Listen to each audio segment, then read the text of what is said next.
ako lang, yung katawan ko, meron akong mas magandang paggagamitan, alam ko. Ang aking katawan ay inihahandog ko sa paglilingkod sa Diyos. Ang ating katawan ay iniingatan ng Diyos. Hindi tayo ang makapag-iingat ng ating katawan. Ang ating katawan, iniingatan ng Diyos. 5:23 ng unang Tesalonica. At pakabanalin kayong lubos ng Diyos din ng kapayapaan, at ang inyong espiritu at kaluluwa at katawan ay ingatang buo na walang kapintasan sa pagparito ng ating Panginoong Hesukristo. Tapat yaong sa inyo'y tumatawag, nagagawa rin naman nito. Ang tumatawag ang Diyos, kaya siya ang gagawa nito. Alin ang gagawin niya? Iingatan niyang buo ang ating katawan, kaluluwa at espiritu. So, yung tatlong essence ng ating being, ang Diyos ang nag-iingat nun. Kaya lang, ang utos sa atin, huwag nating gagamitin yung ating katawan sa kasalanan. Basahin natin ang 6 ng Roma, versikulo 13. At huwag din naman ninyong ihandog ang inyong mga sangkap sa kasalanan na pinakakasangkapan ng kalikuan. Huwag ninyo ikang ihandog ang inyong mga sangkap sa kasalanan na pinakakasangkapan ng kalikuan. Ano ba yung sangkap na tinutukoy na huwag nating ihahandog sa kasalanan na kasangkapan ng kalikuan? Kung pupunta muna tayo sandali sa 12:1, kapatid na Daniel. Kaya nga, mga kapatid, ipinamamanhik ko sa inyo, alang-alang sa mga kahabagan ng Diyos, na inyong iharap ang inyong mga katawan na isang haing buhay, banal, na kaaya-aya sa Diyos, na siya inyong katampatang paglilingkod espiritual. Utos yun yung paghahandog natin ng ating katawan na parang haing buhay, banal, na kaaya-aya sa Diyos. Kaya, samantalang iniingatan ng Diyos ang ating katawan, kaluluwa at espiritu, utos naman sa ating ihandog natin sa Diyos to dedicate unto God our bodies. Ang sabi doon, present your bodies a living sacrifice, holy and acceptable unto God, which is your reasonable service. Kaya, ang paghandog, ang katawan natin, dapat inihahandog natin sa Diyos parang haing buhay. Anong kahulugan nun? Ng paghahandog natin sa ating katawan sa Diyos na haing buhay. Balikan ngayon natin ang 6:13, kapatid na Daniel. At huwag din naman ninyong ihandog ang inyong mga sangkap sa kasalanan na pinakakasangkapan ng kalikuan, kundi ihandog ninyo ang inyong sarili sa Diyos, na tulad sa nangabuhay sa mga patay, at ang inyong mga sangkap na pinakakasangkapan ng katwiran sa Diyos. Dapat ihandog natin ang ating katawan, yung mga sangkap ng ating katawan, pinakakasangkapan ng katwiran ng Diyos. Maging instrument tayo ng God's righteousness. Doon natin ihahandog yung katawan, hindi sa kasalanan. Meron tao, inihahandog niya yung kanyang katawan para upahan siya. Merong mga tao, yung katawan nila ginagamit dahil sa pag-ibig sa pera. Meron naman, ang tawag, gun for hire. Siya ang taga-kalabit ng gatilyo. Yung kanyang katawan, ginagamit niya, nagpapaupas siya sa mga korap at sa mga taong masama. Patayin mo kayon, may 1,000 ka. 1,000 lang pumapatay na ngayon Inihahandog yung kanilang katawan sa kasalanan, kasangkapan ng kalikuan. Hindi kagaya ni Job. Pakinggan niyo ang ginawa ni Job sa Job 29:15. Ako'y naging mga mata sa bulag, at naging mga paa ako sa pilay. Yung kanyang mga sangkap ng katawan, gaya ng mata niya, ginamit niya para tulungan ng bulag. Inihandog ni Job ang kanyang sangkap ng katawan para makatulong sa kapwa. Pinakakasangkapan ng kabutihan ng Diyos. Yung kamay natin, Ihandog mo sa Diyos na gumawa ng mabuti, mag-abot ng tulong, umalalay sa mga nangangailangan. Yun ang paghahandog sa Diyos ng mga sangkap ng ating katawan. Meron yung kanilang sangkap, ginagamit nila sa kasalanan. Ang talagang nakasulat sa Biblia, ang nag-aalaga ng ating katawan, ang Diyos. Umpisahan natin sa Mateo Kapitulo 6. Ganito ang ating mababasa.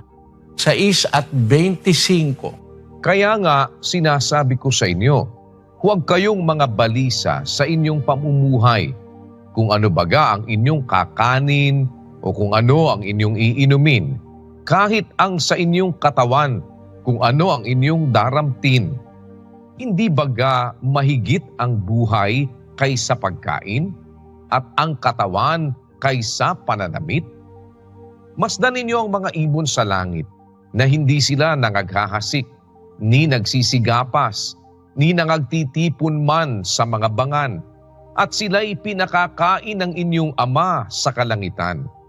Hindi baga lalong higit ang halaga ninyo kaysa kanila? At alin sa inyo ang sa pagkabalisa ay makapagdaragdag ng isang siko sa sukat ng kaniyang buhay?